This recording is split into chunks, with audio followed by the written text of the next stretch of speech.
Welcome and welcome back to the Marketing Made Inclusive podcast. I am your host, Joyann Boyce. Today, you're going to have just me, solo mini-sode.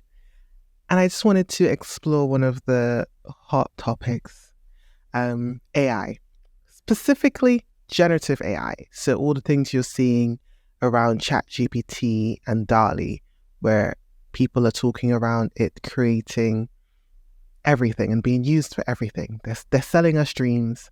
And I just wanted to kind of explore a little bit about generative AI's role in inclusive marketing, if there is a role in there.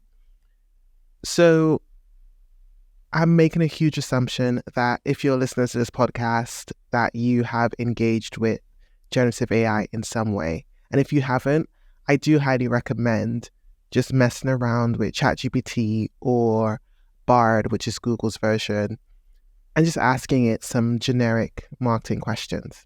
I think you can quickly see that it can be useful.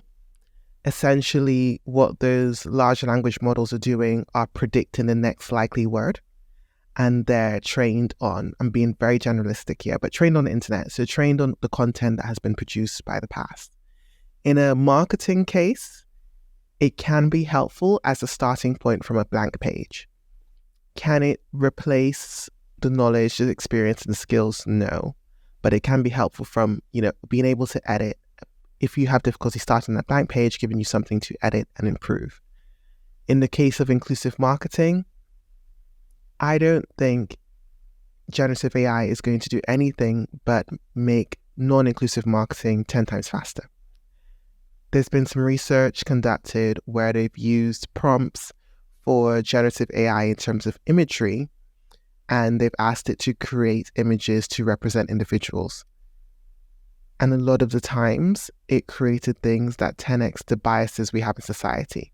And I think this kind of quickly highlights how negative generative AI could be to inclusive marketing, because dependent on the marketeer and the prompts you're putting in, you're just 10xing any biases you may have, your team may have, or any biases that already exist.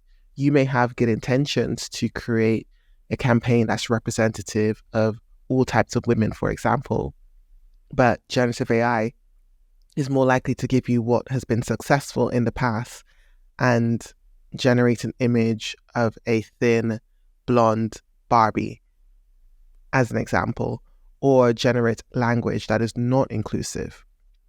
Now, there has been work around making AI in general more ethical, more inclusive, but I do feel that we're a little ways away for it being a huge tool for creating inclusive content.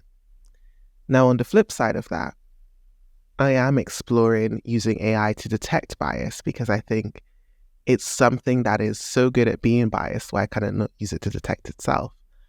And there's a lot that can be done in that element. If you haven't explored or interacted with AI in any way, one of the ways you can think of it, a really good analogy I use in my work, is think of generative AI and things like ChatGPT and Bard as puppies.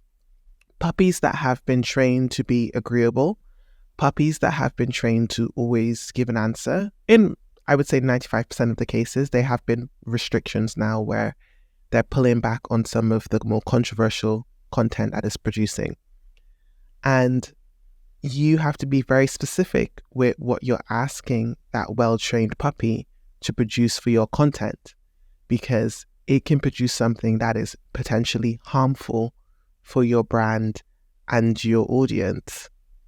And it may be harmful in an instance that you don't understand how it's harmful, because you don't have that lived experience, or you're not able to spot the biases or the stereotypes or the tropes that are being included in the content that generative AI is creating. Now, one mini experiment you can do, you can ask it to create a persona based on names.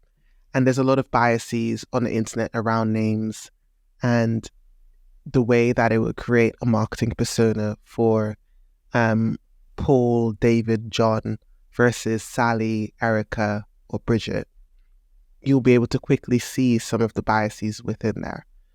So my overall opinion is that in the terms of generative AI being able to move or progress inclusive marketing, we're not there yet. We're not there yet. In the terms of generative AI being helpful for marketing in general, I think it's huge. I think there's elements of making things more efficient, but you still need an underlying marketing skill experience and a level of awareness and knowledge of inclusive content and ways to approach accessible content as well to really make it impactful for your brand, for your audience. So explore the tools, mess around with the tools, just be cautious that they're not going to produce the most inclusive content. I highly recommend checking out a Netflix documentary by Dr. Joy Bolowini. Well, she's in the documentary. It's called The Coded Bias. I highly recommend checking out the article by Bloomberg where they prompted, I believe it was Stable Diffusion or DALL-E, to create images to represent people in different job roles, and you can see some of the biases there. We'll link these below, but these are some examples that as a marketeer, you need to be cautious when using generative AI to create content. Top tips, if you're going to use it, always edit. I know it seems obvious, but there's been so many scenarios of people caught out using it for content and not editing it, not adapting it to their tone of voice. I have seen posts on LinkedIn myself where I can tell what prompt they used because it's the same as for the people's posts before. And future-wise, AI is going to be an ever-growing, speedy space. I think it's important for marketers to be involved and be aware of what it is. If you want me to dive deeper into what AI is or generative AI or AI in marketing, definitely send me a message on any of the social platforms. This is a topic that it collides very much in my world. Is what my research was based on for the past 2 years in regards to bias and bias in AI generally. But it is a tool and it can be useful for marketeers, and it's getting integrated into every marketing platform that we already use in our day-to-day. But there's a lot of caution to be taken when you're talking about producing content that's meant to be tailored for your target audience. So that was a quick mini-sode. I just wanted to share my thoughts on generative AI. Thank you for tuning in to the Marketing Made Inclusive podcast. You can find me on all platforms at Joyann Boyce. And tune in next week where we continue to explore how we can make inclusive marketing the industry standard.